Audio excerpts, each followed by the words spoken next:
안녕하세요. 핵심 뉴스만 전해드리는 지인입니다. 구독과 좋아요는 제작자에게 큰 힘이 됩니다.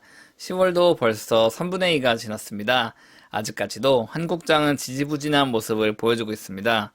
반도체는 여전히 부진한 상황이고 실적이 좋은 철강주 또한 마찬가지입니다. 조선주 같은 경우는 수주 물량은 엄청난 상황이나 철광석 가격 상승으로 원가 부담이 발생했기 때문에 실적이 좋지 못한 상황입니다. 그런데 해운주 중에서도 특히 HMM의 주가는 뭔가 이상합니다. 모두 다 3분기 역대급 실적을 기록할 것이라고 하고 내년까지 이렇게 물류난이 이어질 것이라고 하는데 주가는 뭔가 긍정적인 방향으로 흐르지 않고 있습니다. 그럼 현황을 살펴보고 어떤 이유 때문에 이런 것인지 살펴보겠습니다.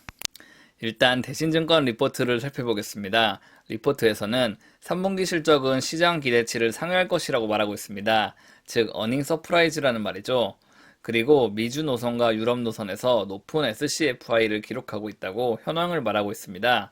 컨테이너선과 벌크 시황은 모두 좋은 상황이며 수요와 공급 모두 좋은 상황이라고 언급하고 있습니다.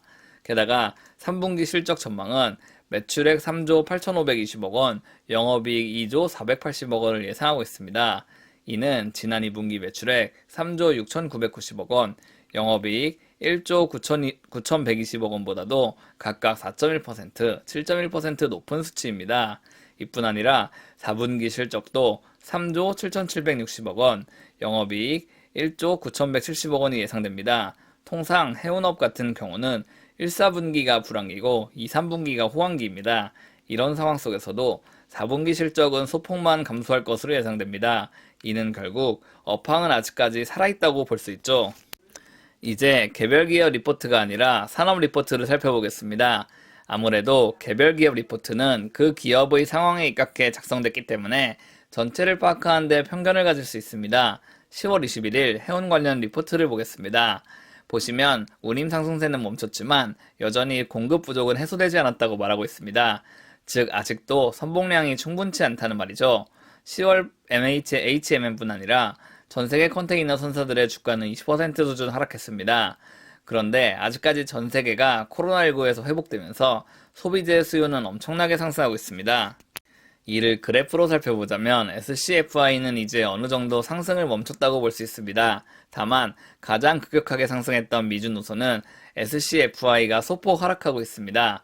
그런데 아직까지 글로벌 항만 혼잡도는 증가하고 있습니다.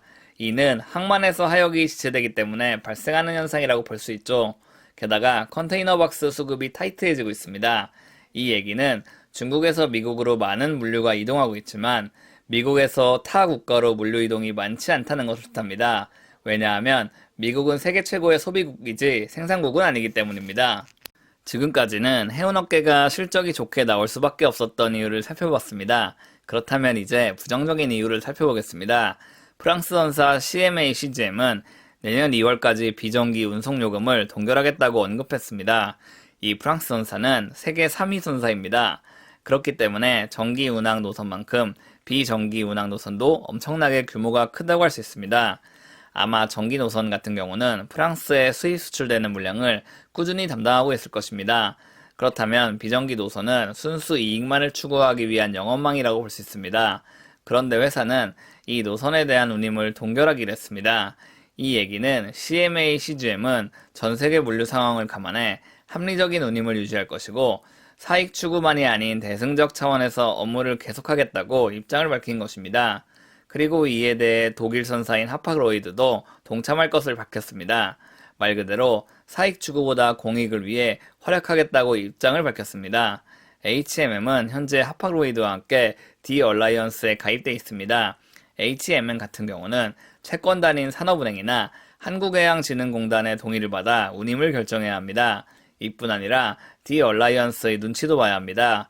즉 운임을 올리면 당장 이익을 보겠지만 국제적인 여론, 각종 기관들의 눈치에 묶여있기 때문에 앞으로 더 큰 이익 증대가 어렵다는 말이죠. 이뿐 아니라 HMM은 10월 19일 중소벤처기업부로부터 감사패를 받았습니다. 이는 HMM이 중소기업들의 수출 지원을 훌륭히 했기 때문에 받은 일종의 상이라고 볼 수 있습니다. 즉 HMM의 선박을 상당수 중소기업들이 이용하고 있고 HMM은 국적 선사이기 때문에 운임을 마음대로 상승시킬 수 없습니다. 게다가 임시선박도 꾸준히 투입하고 있는데 이에 대한 수익 또한 크지 않은 것으로 볼 수 있습니다. 왜냐하면 한국 유일한 국적 선사이기 때문이죠. 그렇다면 이제 HMM이 매출을 확대하기 위한 수단은 오직 신조선을 투입하는 길밖에 없습니다. HMM은 지난 6월 대형 컨테이너선 12척을 발주한다고 입장을 밝혔습니다. 이 선박들이 HMM에 입고돼 운영된다면 또 한 번 실적은 크게 상승할 것입니다. 다만 이 선박이 인도되는 시기는 2024년 상반기입니다. 그때까지 HMM은 대규모 선박을 조달키기가 쉽지 않으며 비즈니스 모델 또한 변화하기 힘듭니다. 여러 물류회사와는 다르게 HMM은 어디까지나 선박을 운용하는 해운사이기 때문입니다. 오늘은 HMM에 대해 얘기해봤습니다. 현재 HMM은 세계 8위의 글로벌 선사입니다. 다만 한국에 있는 유일한 국적 선사이기 때문에 영리 목적만을 위해서 운임을 조정할 수 없습니다. 게다가 엄격한 감시를 받고 있기 때문에 용선 계약을 통해 규모를 확대할 수도 없는 상황입니다. 불안정한 경영을 산업은행이 용납치 못하기 때문입니다. 제가 준비한 소식은 여기까지입니다. 지금까지 핵심 뉴스만 전해드리는 지인이었습니다. 감사합니다.